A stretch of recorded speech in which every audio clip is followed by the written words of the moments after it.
Oh my god! Oh my god, that was a train wreck! Oh my god.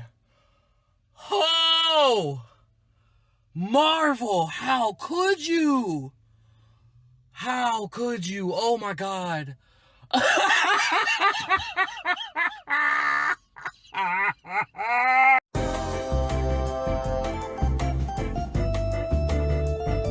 My god, what have you done? This review is going to be different. I'm giving this movie a dressing down from beginning to end because it deserves this. The movie begins with our villain Dar-Benn finding a bangle on a moon-like planet.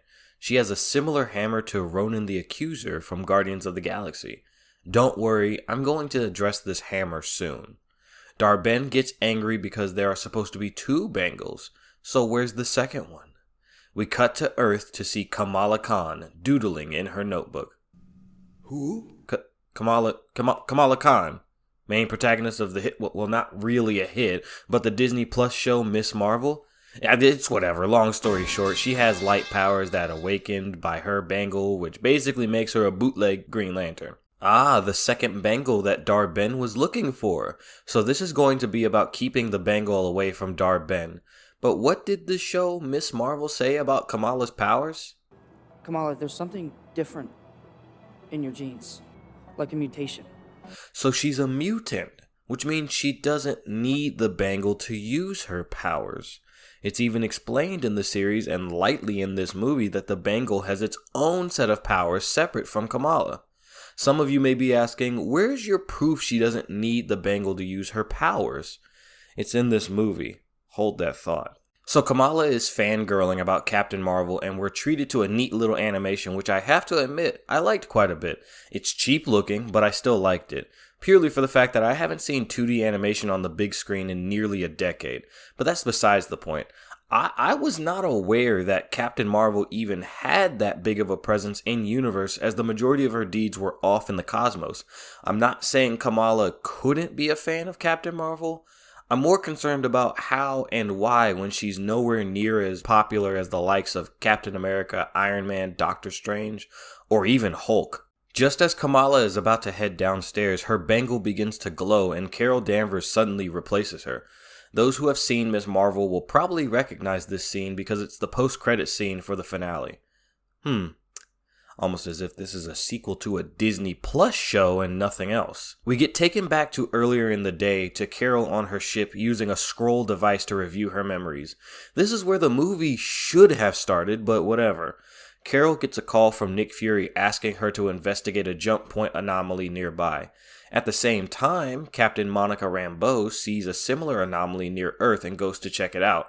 We will be calling her Danny Phantom from now on. Danny with an I. I'm doing Monica a favor, by the way, because this is going to be the most interesting thing about this character in this video. He's a phantom. Carol and Danny Phantom stupidly touch the jump point at the same time when it's all fucked up looking. Here come like the 4 conveniences. What are the chances that 2 women would touch a jump point at the same time when they're who knows how many star systems away from each other? Very slim chances, that's what they are. This causes Carol, Danny Phantom, and Kamala to swap places with each other. Lucky for Danny Phantom, Carol just so happened to be on this weird asteroid planetoid thing that has an atmosphere. Where'd her spacesuit go? Kamala ended up in Danny Phantom's place, and conveniently the spacesuit didn't teleport with Danny Phantom. A ship narrowly misses her. You guessed it, she's incredibly lucky. She slows down when she gets near S.A.B.E.R. I guess her suit auto-leveled her and she luckily makes it to Nick Fury's window and not at like one of S.A.B.E.R.'s thrusters or something. Kamala calls Nick Fury by name. How do you know this secret agent's name? This man's entire existence should be classified. He wasn't even remotely on the front lines of any of the Avengers campaigns, and he prefers it that way. Even more strangely, Nick Fury asks Kamala who she is. Put a pin in that. We cut back to Carol and she's confused as shit. She quickly leaves Kamala's room, briefly greets Kamala's family, and goes outside to try and fly back to the planetoid she was previously on, only to teleport back as soon as she flies. She engages the Kree soldiers and she uses an energy blast to take down one of them. That's one. Carol interrogates one of the Kree soldiers and name drops Dar-Benn. How does she know her already? He tells her that she's on Tarax. Why would you tell Carol anything? Shut the fuck up. I literally wrote how the villain would react to a lackey if they spilled the beans to the hero in one of my books. Spoiler alert, she would not be happy. Carol rushes back to her ship and sets course for Tarax, where a Skrull colony is stationed. Tarax sounds like one of those thoughtless sci-fi names you'd make up when making fun of sci-fi tropes. We cut back to Danny Phantom and Nick Fury talking about Kamala. Firstly, lucky that you ended up in the right place instead of in Kamala's house. Second, S.A.B.E.R has information on Kamala. Fury, for some reason, didn't recognize one of the most recent metahumans discovered in the US. They have a whole dossier on her powers, identity, family, address, and everything. What do you mean, who the hell are you? We cut to Kamala trying to explain to her family what happened. Kamala has a fangirl moment about Captain Marvel being in her home. While the moment in writing is cringe, I have to admit that the actress's energy is infectious in this scene and throughout the film. She is one of the only positives I can cite in this movie. We cut back to Carol again and she's arrived at Tarax. The editing is flying at a breakneck speed. She boards a Kree vessel and she brought Goose again for some reason. Why is the fucking cat monster thing here? Stop bringing her. I know why she's here. Goose has to be here to save Kamala from the Kree so we can get that trailer moment. She also has to be here because she has to transfer custody from Carol to Nick Fury so we can activate the Crown and Clown moment of the film. We transition to negotiations between a Skrull colony leader and Dar-Benn.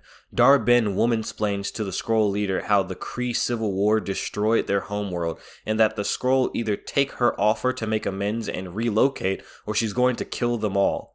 Relocate where exactly? Hala's turned to shit, so I don't think she means there. It's not really explained what she means by relocation. The actress for Dar-Benn is chewing the shit out of the scenery. It only goes downhill from here. We're back to Carol again and she almost immediately gets caught. It's like she wasn't even trying.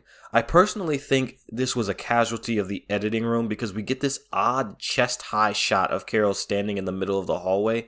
Then a Kree soldier suddenly spawns in the hallway and spots Carol, with the shot being over the shoulder of an out-of-focus Carol, who may not even be played by Brie Larson in this shot. Then we go back to that awkward shot of Carol standing in the middle of the hallway. Carol runs to engage with the Kree only to get swapped out with Kamala. I highly doubt Kamala was using her powers while talking to her family about what just happened. The relevance of this information will become clear soon. So Goose eats the incoming team of Kree soldiers and we get the trailer moment of Kamala freaking out over it. Please laugh. Kamala uses her powers and we get a delayed swap. That was weird. Now Danny Phantom is on the Kree ship and she uses her powers and doesn't get teleported. That's two. I also highly doubt she was using her powers while riding on the space elevator with Nick Fury. Kamala is now back home with Goose, and Goose spits up the two Kree soldiers in Kamala's living room. I wonder why Goose is suddenly having issues keeping her food down. Now we get Carol and Nick Fury discussing what's happening, and Fury asks why Carol touched the corrupted jump point for the sake of a joke. Just because you point out your bad writing doesn't mean it's not bad writing, or that it's funny.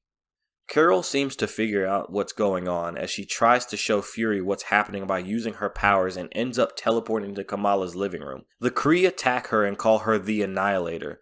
Oh boy, I can't wait to get to why they're calling her that. So a fight scene starts and this god-awful music starts playing.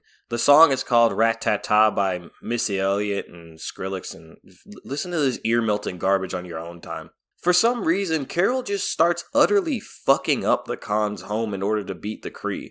Like, she throws them into family heirlooms and punts them through the roof. It'd be pretty fucking crazy if she destroyed their house, had a vacant house in, say, Louisiana, and then doesn't let them live there after causing thousands of dollars in property damage when she has a ship she could live on.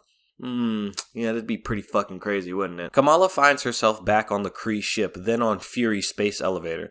The fight honestly isn't too bad coming from someone with an untrained eye when it comes to this shit, but you can tell they are uber proud of Kamala's spinning slide kick because she uses it a lot. Back to Carol, and she's fighting the Kree on their ship again. She uses an energy blast to take out a group of soldiers, but again, doesn't teleport. That's 3. But then she uses it again and gets swapped out with Kamala. Fuck me, this shit is inconsistent. I hope they explain what's going on. We jump to Danny Phantom in Kamala's living room, and she uses her powers to punch a Kree soldier across the room. Again, no teleporting. That's 4. Danny Phantom gets into a grapple with a soldier and then steals energy from his staff. She uses that energy to propel her opponent across the room. She then flies through him and ping-pongs him into the guy who's holding Kamala's mom captive, ending that section of the fight with Kamala swapping places with her. First, that's 5. Second, remember the fact that Danny Phantom definitively flew through the soldier. That will be relevant later. Danny Phantom is now back on the space elevator, and she uses her powers again to fling a guy across the room. That's 6. Fury fires a shot from his Kree pistol that he retrieved during the fight and kills the last Kree soldier and ends the action sequence. After the fight is over, we see Carol eavesdropping on a meeting of some kind. But before any actual information is conveyed to us, we cut back to Kamala's family cleaning up. What the fuck is this editing? Kamala's family look at Kamala as if this is all her fault. She really isn't at fault here. She's the one person out of this trio who literally was minding her own business and just got swept up in all this bullshit. Fury and Danny Phantom appear at the door to ask to see Kamala. Yeah, sure, they got there that fast. The helicopter sound we heard was just enough to explain this nonsense. Kamala sees Danny Phantom has intel on her and her family, then asks her why the tablet is clear if all the information on it is supposed to be top secret. Again, just because you make a joke about it does not mean it excuses your dog shit writing. Danny Phantom also tells Kamala what S.A.B.E.R stands for, even though that's classified. Why do you not know what is classified and what isn't? Why did you let this teenage girl walk away with your tablet full of classified information? And while Danny Phantom is explaining to Kamala's family why they have intel on them, Nick Fury is more concerned and focused on petting Goose. His name is Nick Fury now. Danny Phantom explains that Carol can absorb light energy, Danny herself can see it, and Kamala can create hard light constructs. I don't really know why Danny made her own power set sound lamer than it actually is, because she can also absorb light. We saw her do it earlier, and we'll see her do it again later on. Kamala then thoughtlessly offers to show Danny Phantom her powers, only to swap places with Carol. Again, Carol was in incognito mode, so I highly doubt she was in the middle of using her powers. I'm going to explain why I keep bringing this up soon, I promise. We finally get the reunion between Danny Phantom and Carol Danvers. Carol calls Danny Phantom Lieutenant Trouble, only for Danny Phantom to request that she be referred to as her true rank as Captain and her real name. See, many people misattributed Danny's beef with Carol to the promise she made back in Captain Marvel that she would come back before she knew it, when that's only part of the issue. More on that later. And I don't know why, but Brie Larson always has this wide-eyed death glare in nearly every scene she's in. It makes her look like a demon-possessed bee. Danny Phantom explains to everyone that the reason why everyone is switching places is that their light-based powers have become quote-unquote entangled, and every time they use their powers, they swap places. For the sake of time and my sanity, we're just going to accept that any science gobbledygook Danny Phantom says makes sense. And this makes a point I'm going to make in the future even more sound. Carol realizes that Kamala is on the Kree mothership and tries to switch back, pulsing her powers multiple times to try and switch with Kamala. That's 7, 8, 9. Carol goes outside and tries to fly to Tarax all the way from Earth, I guess, and then in midair she swaps places with Kamala, leaving the girl to fall to her death because she can't fly. Firstly, I'm not really sure what Kamala was doing, but in a future scene we are going to see that Kamala is confused as to why the Kree are surrounding them, so we can rule out that she was fighting them. In other words, she was very unlikely to be using her powers. Secondly, Carol, you knew you could swap with Kamala at any moment. Why the fuck would you endanger her like that? Nick Fury tells Danny Phantom that she needs to fly so she can catch Kamala.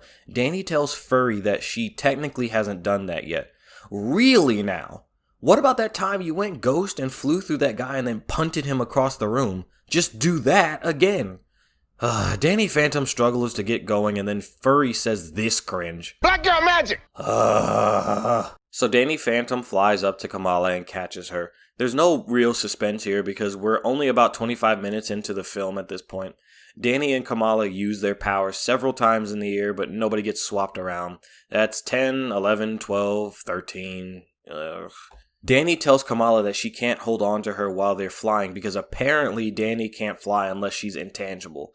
Kamala uses her powers to shield both her and Danny from the fall, and this switches Kamala and Danny with Carol. How does that work exactly? Sure, Kamala switched with Carol, but does that mean Danny switched with Carol as well? Does this mean that being in contact with someone while switching means you will take that person with you? No! Okay, so Danny wasn't using her powers and she got switched. That's pretty interesting. Also, isn't the momentum carried after teleporting as seen by Carol getting thrown backwards into Kamala's closet after touching the corrupted jump point? These two were still at terminal velocity. They should realistically be splattered all over the floor in the Kree mothership's bridge. Next, when Danny and Kamala stand up, they're both in the middle of this room surrounded by Kree. What exactly was Kamala doing before the swap? Scenery Muncher enters the room with what I can only call an expression of some kind and is informed that these two are associates of Carol. A correct assumption, but still kind of a weird one to make given the lack of context. I guess Carol really did just get caught again and then got swapped out. Why is Carol so fucking bad at stealth? So, interesting editing blunder here. When Kamala and Danny put their hands up, Kamala is already hiding her bangle. Once the chewer appears and shows her interest in the second bangle, we get a close-up of Kamala hiding her bangle under her sleeve. A common mistake of first drafts is to accidentally write the characters with information they shouldn't have yet. They probably shot this scene with the first draft script, realized it didn't make sense for Kamala to already be hiding the bangle, then added the close-up of her hiding it in a reshoot.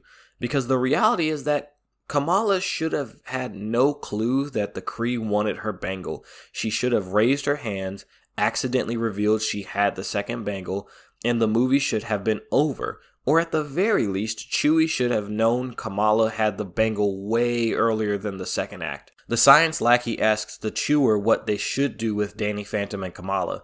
The Chew Master decides to blast them with her hammer's purple energy. Alright, time to talk about the hammer. It's clearly modeled after Ronan the Accuser's hammer that was imbued with the Power Stone, all the way down to the purple energy it emits and fires. Carol calls it a universal weapon later in the film. Terrible name, but I digress. I have several questions. Does this use the energy from the Power Stone? There's no right answer here, to be clear. If it doesn't use Power Stone energy, then what the hell is this? Who created this power that rivals that of an Infinity Stone? I don't think there are any limits to the implications of this. Can the energy from the Infinity Stones be recreated without the stones? How can this energy be wielded without vaporizing entire civilizations? Could you recreate energy from other Infinity Stones out of sheer intellect? If this does use energy from the Power Stone, How did you replicate the Power Stone energy when the source of that energy was, what was it again, Thanos? Gone. Reduced to atoms. Not many people got to study the Power Stone before it was handed over to the Nova Corps on Xandar, known enemies of the Kree. So sure, the Nova Corps probably studied the Power Stone, but between Thanos decimating Xandar and the Kree Nova Corps war, do you really think the Kree got their hands on that scientific data? And to jump ahead a bit, on the off chance any of that fuck shit happened, you really think they did any of that during their own civil war? A civil war that ended up killing their sun, drying their oceans, and polluting their air to the point of needing masks in order to survive? I think the fuck not. And as if I didn't have enough on my plate already, Carol coincidentally shows up just in time to block the blast from the hammer. Last I checked, this kind of energy is one of the only things that can stop Carol. And how'd she get here so fucking fast? Can Carol use jump points without a ship? Even when moving faster than light speed, traveling star system takes hours. I had no idea this scene was so fucking broken going into this section. And to top it all off, there's this weird cheering from an unseen audience happening that I'm guessing is part of the fucking score. What is happening? The fight starts and Carol uses her powers again and doesn't teleport. That's 14. This time, Chewmaster absorbs it in her bangle and charges at Carol while doing this weird rowing motion with her hammer that looks like the type of move you and your friends would do when you were play fighting as kids. After a god-awful cut that repositions everyone in the fight to different locations in the room, the movie remembers that the characters are supposed to be switching when they use their powers. Kamala gets blasted by the hammer of dubious power and seems relatively fine. Then Danny Phantom and Carol both blast their respective opponents with their powers, but no one teleports. That's 15 and 16. Chewie jumps from the ship and I guess she doesn't suffer fall damage. I thought she was just a regular Kree woman that had a superpowered hammer, but I guess the fuck not. Carol and Danny jump from the ship and fly after her but leave Kamala behind. They both know Kamala can't fly. Why'd they leave her behind on this hostile vessel? Oh yeah, because we needed a joke. Admittedly, Iman Vellani's delivery of "I can't fly" made me chuckle a little bit. On the ground, the trio stand there as the only superpowered individuals that could stop this one crazy Kree lady and just listen to her evil speech and do nothing. The leader of the colony approaches Carol and asks her what she has done. I'm just as confused as you are, bub. Based on the fact that Kamala and Danny Phantom got teleported into the middle of the Kree mothership, I'm guessing either Carol fucked up and got caught again, or there's a good chunk of movie missing that explains why she was in the middle of that room surrounded by Kree. There's solid evidence hinting at the latter. Last we saw Carol, she was snooping on the Kree scientists conversing about something, but the scene cuts before we learn anything. Next thing we know, we find out Carol screwed everything up off screen. Me, personally, if I see some person who isn't the same species as me yelling at a group of people while armed with a glowing hammer, especially in this universe, I'm not standing around and listening to what she has to say. I am booking it the fuck out of there. So the Chewster busts a hole in Tarnax's atmosphere, sucking in everything not bolted to the ground. We get a hint as to where this corrupted jump point leads to by looking into the hole. Carol informs Emperor Droge, the colony leader, that they need to evacuate. Well, no fucking shit. But what the fuck is this editing? Danny tells Carol that they need to get these people out of here. Then Carol tells Droge the exact same thing. A small class on dialogue. See, dialogue in movies is supposed to be a streamlined and idealized version of real-world conversation. It's all of the meat and none of the fat. What we just got here is what real conversation is. Clunky, utilitarian, oftentimes repetitive by accident, and not pretty. While I can see this being something that happens in the real world, this is pretty bad movie dialogue because it relays obvious information to us twice. Just cut the shot of Danny Phantom telling Carol they need to evacuate. Yeah, it leaves us with Carol stating the obvious still, but it makes more sense to leave it in because it prompts Drozh's line of "we have nowhere to go." And then we get the shot of Carol realizing how fucked the situation is. They made a perfectly fine dialogue exchange clunky for no reason. Kamala informs Carol of the ships getting sucked into the jump point. She harshly tells Kamala to get to the ship and not use her powers. Carol flies away to help push the ships away from the jump point, while Kamala observes the rock structure above collapsing. She runs over and uses her shield to protect citizens, but gets swapped out with Carol. Why are the swaps concerning Kamala's use of her powers always delayed? Carol blasts the rubble above with her powers, which doesn't really solve the problem because it just makes the massive chunks into slightly less massive chunks. Also, that's 17. Kamala uses her powers to construct a slide for some people trapped on a balcony. When Carol uses her flight ability to try and fly to her, she gets swapped out. Wait, so is flight considered one of those position swapping powers or not? The main gimmick of this movie is so damn inconsistent. Kamala tells Carol that there are still people who haven't been evacuated yet. Carol snaps at Kamala, telling her that they need to save who they can. Kamala looks at Carol in disbelief.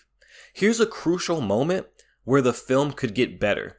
We could explore this moment and how Kamala feels about it. She could have a never meet your heroes moment where she realizes that Captain Marvel isn't all she's cracked up to be. Or she could realize that being a hero isn't all sunshine and roses and that sometimes you cannot save everyone. What's that? This is the only time the movie touches on this?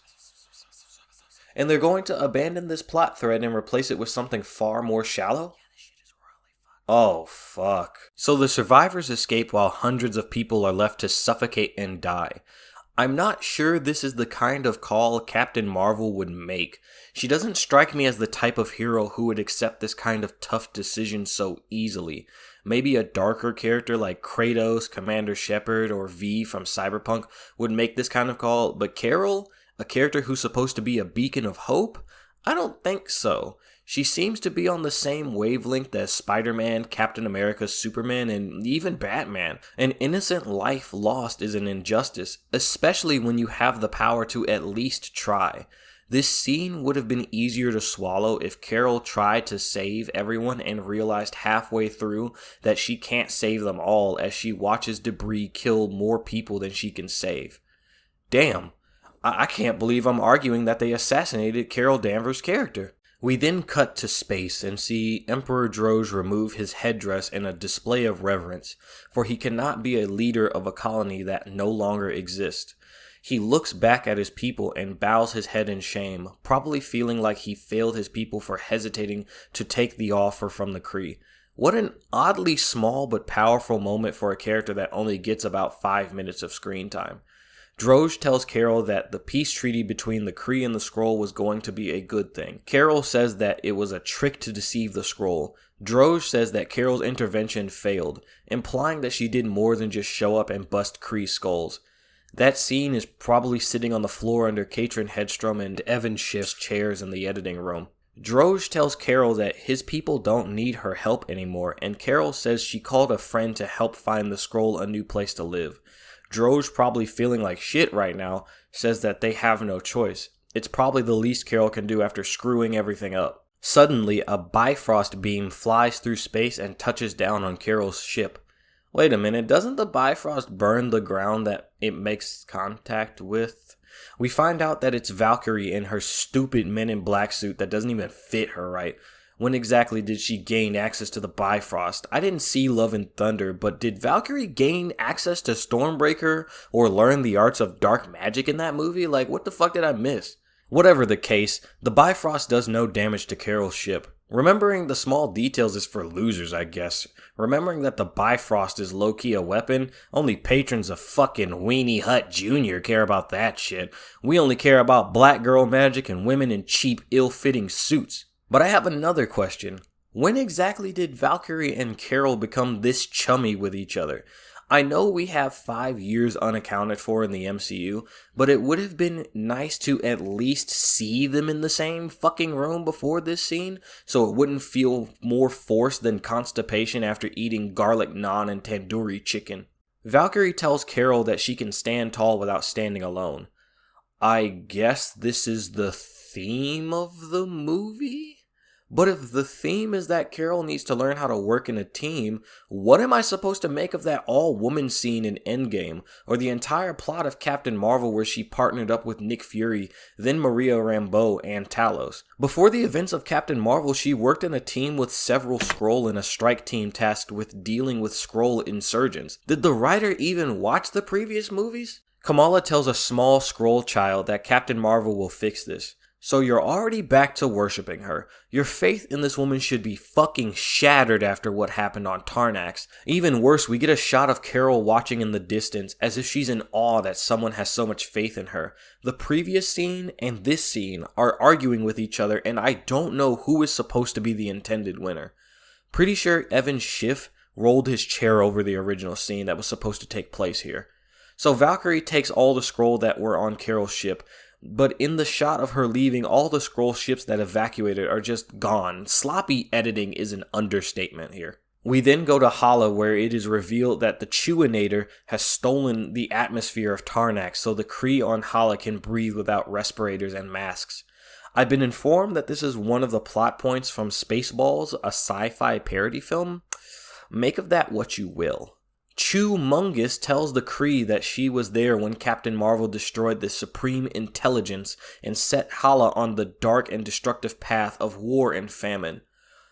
What the fuck? Carol should join the CIA or FBI because one of the first steps to destroying a people or organization is to destroy their leader and ensure that no leader can ever replace them. And an incredibly powerful and knowledgeable AI is very hard to replace. Her reasoning for why she did this does not help either. Choomba tells her scientist lackey that they need the second bangle to reignite Hala's sun. If the sun is dying, wouldn't it get hotter and brighter before scorching Hala in a radioactive blast, then turning into a white dwarf star? Or is the sun different because it has space AIDS or something? And I'm jumping ahead a bit, but how did a civil war on Hala kill the sun? Are they a type 2 civilization like the ants in Quantum Mania? Did they harness the power of the sun to the point of exhausting the nuclear fuel within it? The link from Civil War to dying sun doesn't track for me. Back to the Marvels, Carol goes down to the lower deck of her ship to fix a whatchamajigget, and Danny Phantom offers her some help. She uses her laser powers to fix the new whatchamajigget into the ship or something. No teleporting though. That's 18. Danny Phantom finally confronts Carol about what she told her as a kid. This scene does not help when it comes to people falsely attributing Danny's beef with Carol being about what she told her as a child when it's a bit deeper than that. Carol tells Danny that she didn't know that she was going to be engulfed in all the stuff she got into, and that she was sincere when she promised that to younger Danny Phantom. Carol says that people needed her, and predictably, Danny replies with, "We needed you." Yawn. Carol and Danny return upstairs, and Carol apologizes to Kamala for how she spoke to her on Tarax. Well, that's basically the end of that plot thread. There's some quote-unquote comedy at this point that just does not land. But next they talk about the quantum bands being used to create the jump points and discuss information the audience has already pieced together at this point. So we're jumping ahead. The team realize they need the coordinates to where Dar-Benn is going next. Carol says they can use the Skrull torture devices to scroll through their memories and find the coordinates in Kamala's memories. My question is, why do all three of them need to be jacked into the Skrull devices? All we need are Carol and Kamala to search for the star charts. Danny Phantom is only here so we can get some exposition when Carol reviews footage of Maria Rambeau conversing with Carol. We find out that Maria and Carol had a conversation during the 5 years half the universe's population was dusted by Thanos. The cancer that Maria succumbed to had returned, and she wants Carol to take care of Goose. Carol says that Maria should have been Captain Marvel, but Maria is content with her life. Maria says that she just needs Carol to take care of Goose until Danny Phantom gets back, but Carol says that Danny was blipped. Two things here. Why would Maria be so sure Danny Phantom would come back? They built monuments for the deceased in the 5 years that people were gone. Again, the writer is giving characters information that they should not have. Secondly, blip is defined as an unexpected, minor, and typically temporary deviation from a general trend, meaning that a trend must go in one direction and then reverse course back to its original direction in order to be considered a blip. But at this point, the trend has not been reversed yet. These people are still dust. My point is that calling it the blip does not make sense when you are in the middle of said blip, and the second half of the definition of blip has not occurred yet. It'd be like looking at someone whose eyes have been closed for 2 days and saying that they are blinking. There is a fundamental ignorance of definitions and what words mean in this scene. Par for the fucking course in today's culture to be a bit contemporary. The blip should be called something else by characters who are being depicted as in the midst of the 5-year period between infinity snaps. According to the Wikipedia page for the blip, not Marvel Wiki or MCU Wiki like actual real Wikipedia, the alternate names for the blip are the decimation and of course the snap. I personally prefer calling it the snap, but the decimation fits much better for dialogue set in the 5-year period between snaps. Danny Phantom reveals that the true reason why she was upset with Carol is not simply because she never came back, it's because she wasn't there when she was needed most. Her mother was struggling with cancer and passed away while Danny was blipped. This would be pretty impactful. If we didn't already know this from WandaVision. See, this is a major problem with this movie. It's a sequel to a bunch of Disney Plus shows that not everyone is going to watch. On top of it being a sequel to a movie that came out 4 years ago and has plot threads that haven't really been referenced beyond passing comments.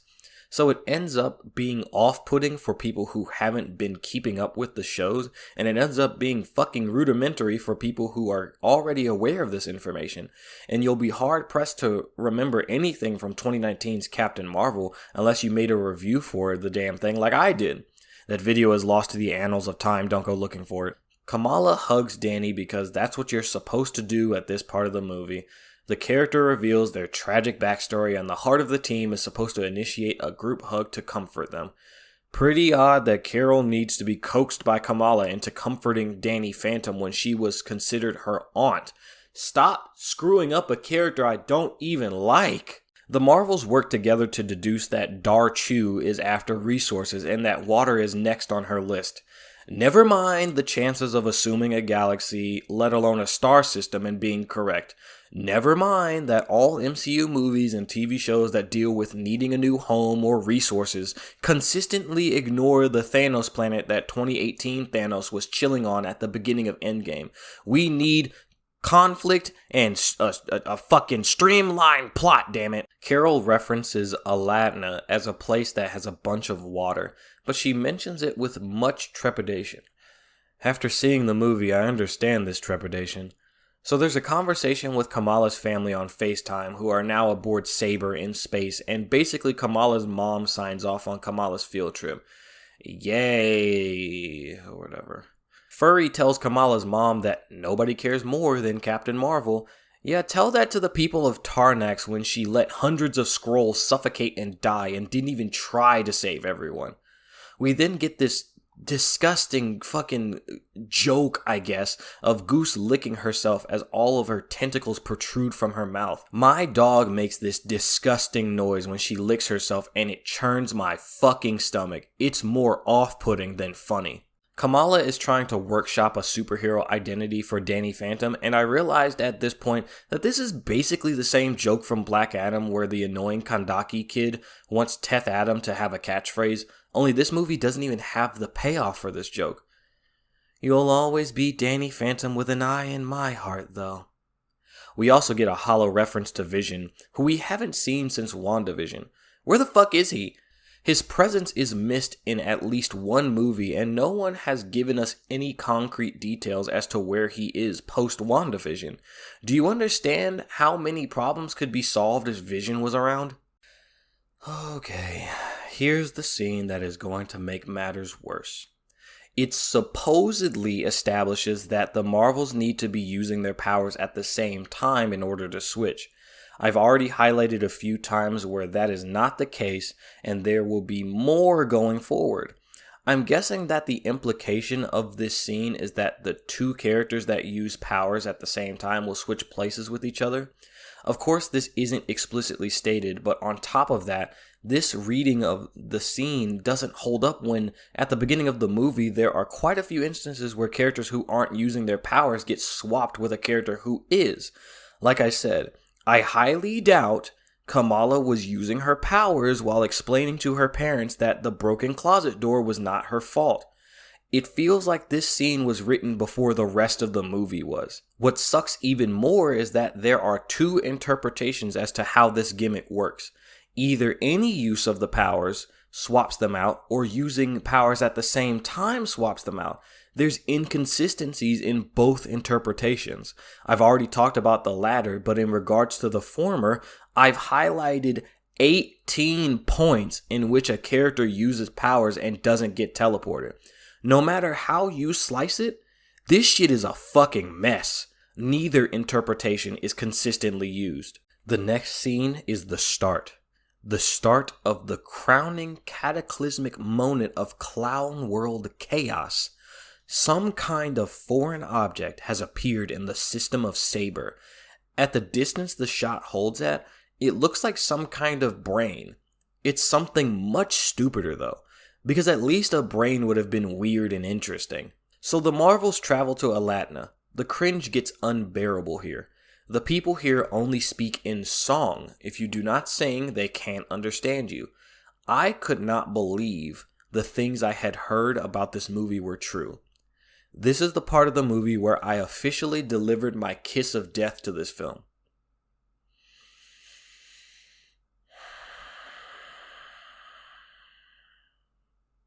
When you hear me sigh like that through my nose, just know that I have officially swore off whatever I'm watching or listening to.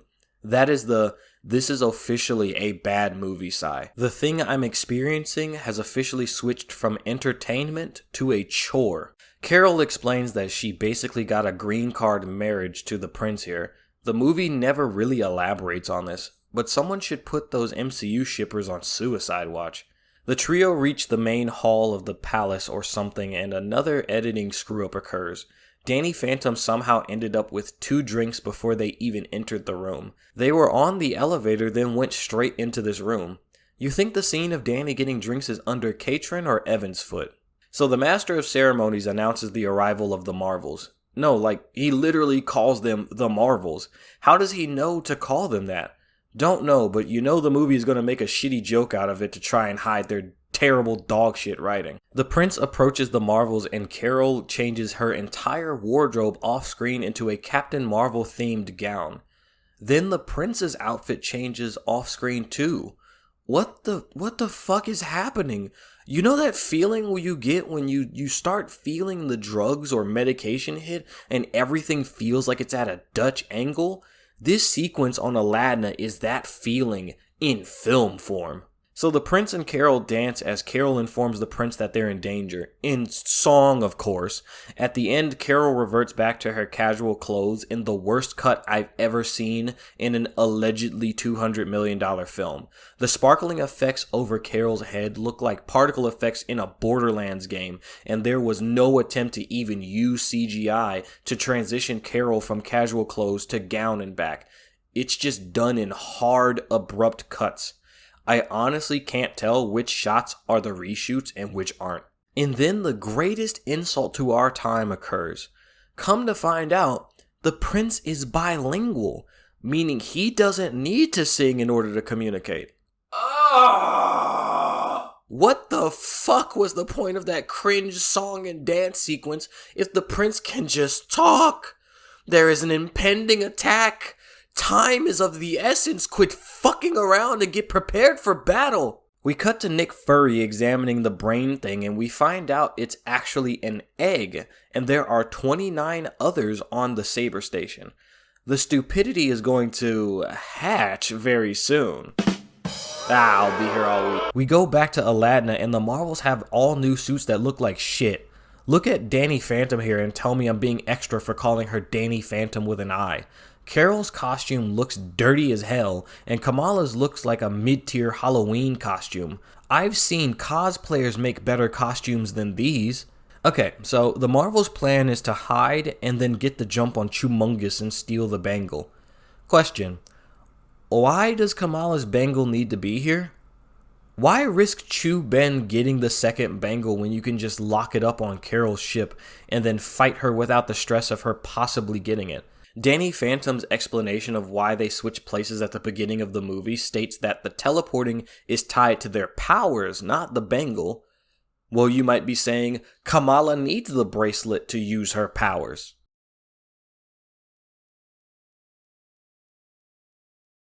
Are you sure about that? Back to the movie, Chula arrives and gets attacked by the Marvels.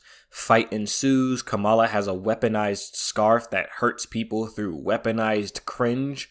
The scarf never gets used again for the rest of the film. There's a bunch of tisms that happen in this fight. Dar-Chu realizes Kamala has the bangle but doesn't get it. Probably should have left it on the ship, you dumbasses. Chewie Benetana siphons the water from Aladna for Hala, and the Marvels escape because Kamala activated a jump point in defiance of Carol wanting to stay and fight on Aladna. We never hear from the prince again, by the way. From his perspective, his wife/friend just abandoned him and his people. Anyway, the new arc Kamala has is that she had to make a tough call just like Carol did on Tarax. That's it. That's all we're getting from that arc. We aren't exploring this line of thought at all. Kamala Khan as a character is basically done developing at this point. How utterly pathetic. We were on the verge of decent. We were this close. Carol chastises Kamala, telling her not to be like her. Something to note is that all of this dialogue is played over a wide shot of the landed ship, so you can't see what any of the characters' lips are actually saying. This is all dialogue that was clearly added after shooting. Gross. Just gross. Carol then explains that the Kree were ruled by the Supreme Intelligence and they were led into a war with the Skrulls by this AI. Carol believed that the only way to free the Kree from this war was to destroy the Supreme Intelligence. What a childish view on war. War is never as simple as, kill the guy at the top and everything will be peaceful. There was way more nuance to the Kree ecosystem than Carol accounted for. This AI sounded like it did far more than just lead the Kree into a war with the Skrull. It sounded like it regulated resources and stabilized the economy.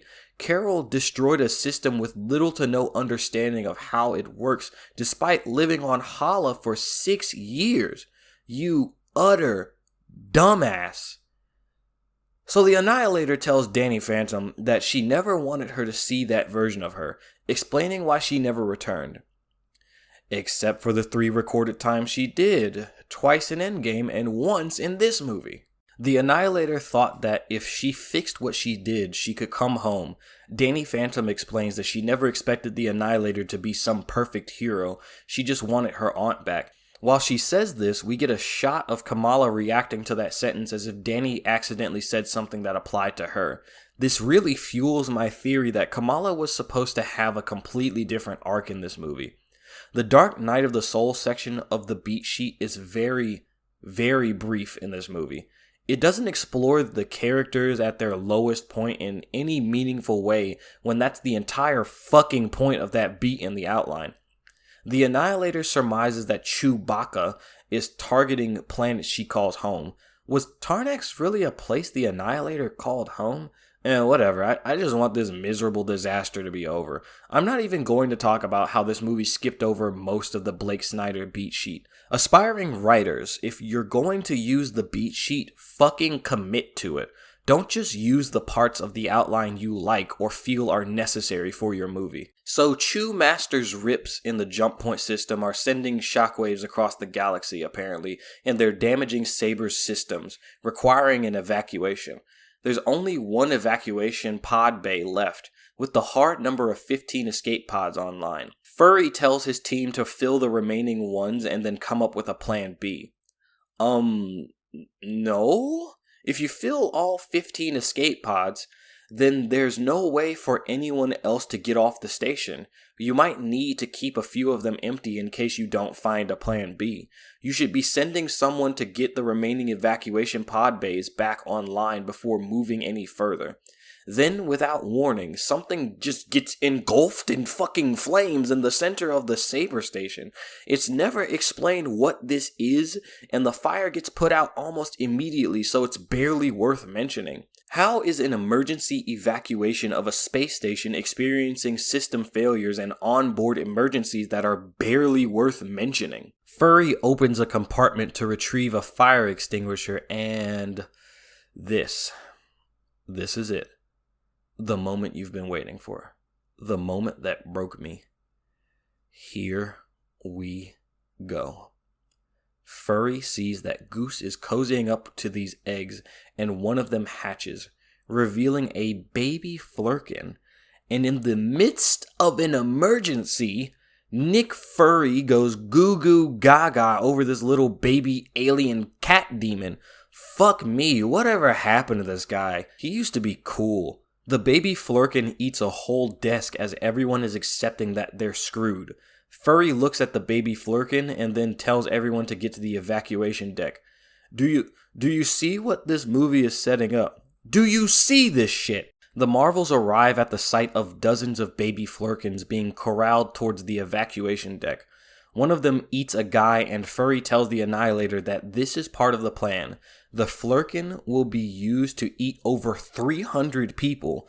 The flurkin will be put in an escape pod and sent to Earth because cats are easier to transport than people. We get a sequence of crew members getting chased by cats and swallowed whole to the song Memory by Elaine Page. This did it. Ooh. This fucking broke me. The convenience of it all. The stupid visuals on screen. The music. I just couldn't. I started laughing like a fucking fool during this part. It was one of those laughs where I was sweating by the time I was finished. What are the chances that Goose would end up in Nick Fury's custody? What are the chances Goose would be pregnant during all of this? What are the chances that Goose would start laying eggs at this time? What are the chances that the babies would hatch in such a short amount of time? Convenient that the baby flurkins are also old enough to eat solid matter. Convenient how the baby flurkin Furry picked up just as it was born didn't decide to just eat him right on the fucking spot because this creature has no concept of friend or foe yet. Then they wouldn't have a plan and everyone on board would have fucking died. They even have a voice on the loudspeakers telling people to allow the flurkins to eat them. There's also no telling. There's no telling if you'll be able to reliably get all of the flurkins to regurgitate the people they've eaten. There will invariably be at least a few people who are doomed to be digested by these adorable Cthulhu felines. And the tone for this scene is supposed to be this comedic horror where the crew are running away from the flurkin despite the announcement telling them to let it happen. The low shot of the flurkins looking like they're hunting for prey. I just fucking can't, my guy. You ramped up the stakes to such a degree that you didn't have a way out. So you created one of the most ridiculous things I have ever seen put to film in the Marvel Cinematic Universe since the last ridiculous thing I've seen put to film in the Marvel Cinematic Universe. It never ends, does it? So after that insanity, Danny Phantom reports to Furry that Chew-tastic wants Earth's sun. Chew-tastic opens another corrupted jump point and starts sucking the sun's energy through it. Alright, game over, she won. If Chew-tastic leaves now, Hala is restored and the Marvels lose. She's not gonna leave, is she? Kamala says her goodbyes to her family, and Furry asks if it's a good idea to take the bangle to Chew-tacular. Kamala says they need both bangles to close the rift in the jump point system. Yeah, but you don't need both of them right now. Again, leave it on the Annihilator ship and retrieve it once Chew-tacular is defeated. But Kamala needs it to use her powers. I hear you. But you're wrong. Watch and see. So Furry and Kamala's family take the last pod to Earth with a bunch of flurkins. They're going to be fine. It's not worth fucking talking about. However, they just let the Flurkins move freely in New York City. That's not going to cause issues in the future. I'm sure of it. The Annihilator and Dar-Munch have a generic movie conversation, and the Annihilator sets up a one-liner that was so telegraphed that I'm not really sure how Munch-tastic didn't see the impending attack coming. Then Danny Phantom appears and punches the shit out of her and gets replaced with Kamala after using her powers. Danny Phantom returns by literally pulling a Danny Phantom from the floor. He's a phantom. This implies Kamala was under the Kree ship. Where was she exactly?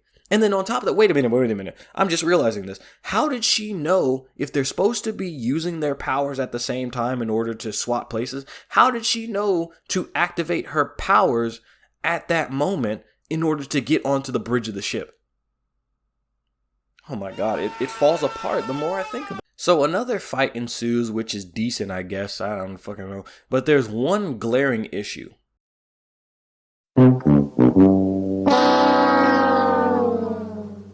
What was that about needing to use their powers at the same time in order to switch? Danny Phantom and Kamala both used their powers at the same time and nothing happened. Just admit the film is inconsistent as shit about its own rules. Danny Phantom gets grappled several times when she could just go ghost and slip out of Barry Buncho Munch's grasp. So there, that's one criticism I have about the actual fight. The fight is disgustingly short. The Marvels yeet Chewmonger with her own hammer and a piece of rubble lands on her, stabbing her in the gut. Chew Munch Master Mix says more generic ass bullshit such as, "Death seems to follow you. God, just shut up, lady." There's a part that's clearly ADR'd because Munch Crunch sounds pained and labored in the shots on her face, but whenever the camera isn't on her, she sounds completely different. Danny Phantom suggests a truce. The Annihilator could help Hala by reigniting their son's core, and in return, Chew Crunch backs down. This would make Captain Marvel basically God, by the way, but whatever. The terms seem acceptable to Munch Crunch, but then we get a shot of the hammer laying next to her, and her glancing at it. Way to telegraph that she's going to betray them, you morons. Through some wing-ding bullshit, Kamala and the Annihilator switch places and Kamala is at the mercy of Munch's hammer. Hey, you morons. Hey, you can magically switch places at a moment's notice. Just switch places with her and you're safe. She's safe. Just switch fucking places. Like you have a ghost and a god on your team. Like, just switch places. One can tank the hit and the other will just phase through the hammer. What is this? Nope, they just let her take Kamala's bracelet off of her. Gee, it's almost as if you shouldn't have brought the one thing the bad guy wanted to her on a silver platter, you fucking idiots. So Chewy Granola Bar takes the bangle off of Kamala and slowly walks away. She even drops her hammer, disarming herself. For a smooth 12 seconds, Munch's attention is not on any of the Marvels. This would have been a prime opportunity to blast the fuck out of this chick and save the universe, but nope, that'd be too smart. Once Munch's attention is back on the Marvels, the Annihilator charges at Dar-Munch and grabs her, tackling her into space. Lucky her powers didn't cause her to switch out with Kamala again. Instead of, say, blasting Dar-Munch and ending the threat, the Annihilator decides to just shove her away and allow her to bang the bracelets together. The very thing they were supposed to stop her from doing. How did you take an already terrible character and make her worse, Marvel?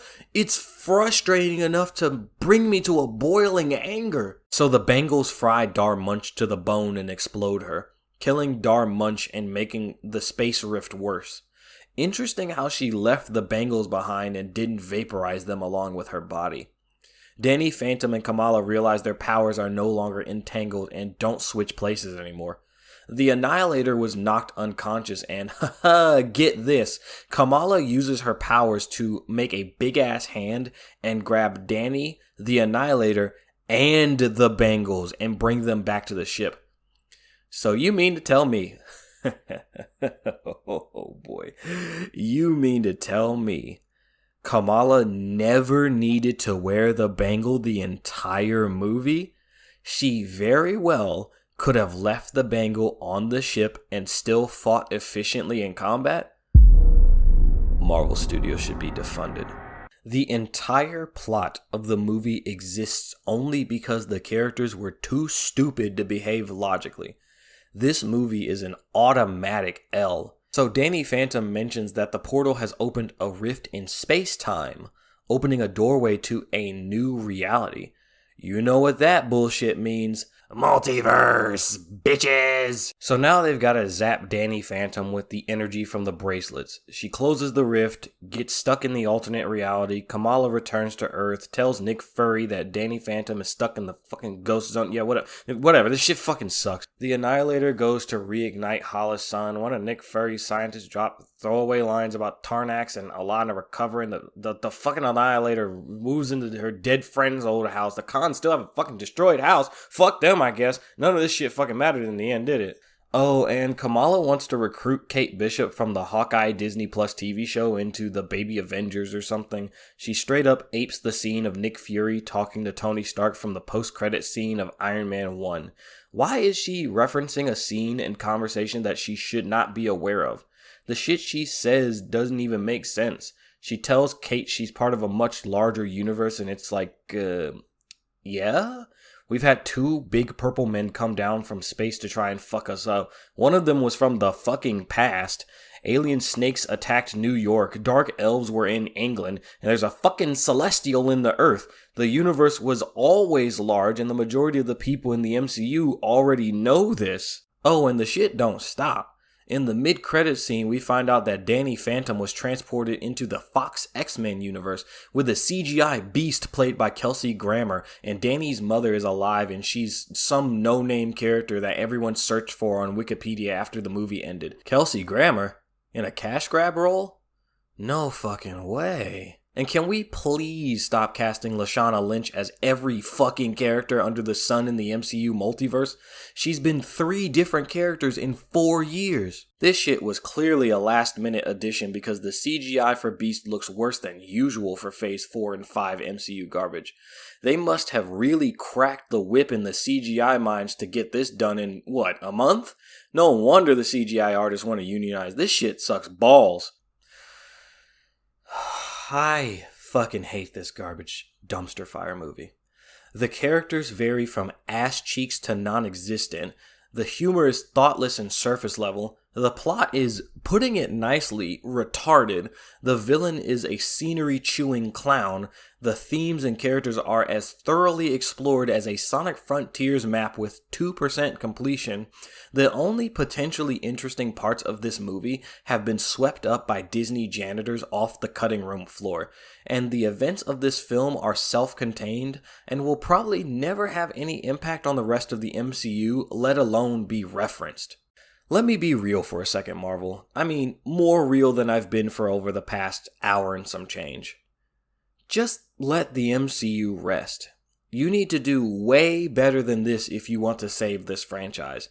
And you know you are in dire straits given the desperate mid-credit scene you tacked on at the last second.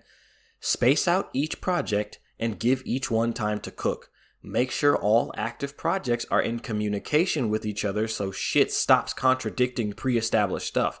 Hire a lore master whose sole job it is to be well versed in everything MCU, and for the love of God, develop a plan. Like, look at this. 7 people bought tickets to my showing and only 3 people actually showed up, including me. People paid money to see this movie and apparently just changed their minds at the last minute. The MCU is dying and you fucking know it, Marvel. That's why you shoved the original Avengers and Thanos into the final trailer of this shit-fuck film.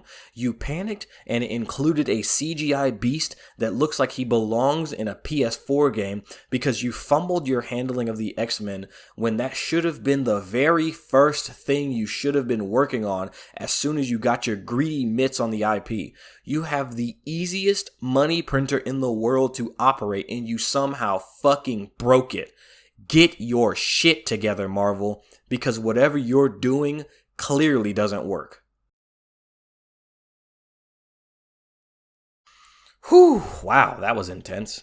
This was by no means supposed to be an exhaustive critique of the film, but more so a quick rundown of the entire film since so many of its issues reach across the entire runtime. I just had so much to say on this film, so you guys got an extended review instead of a short one. I want to thank you all for watching and for your continued support. I hope you enjoyed the video, and if you'd like to support me and check out a novel from an indie author, hit the link in the description and take a look at my sci-fi military series Blur Havoc. Or if you'd like, check out my Patreon, Subscribestar, or affiliate links. It would be much appreciated. Thanks again for watching, and I will see you next time.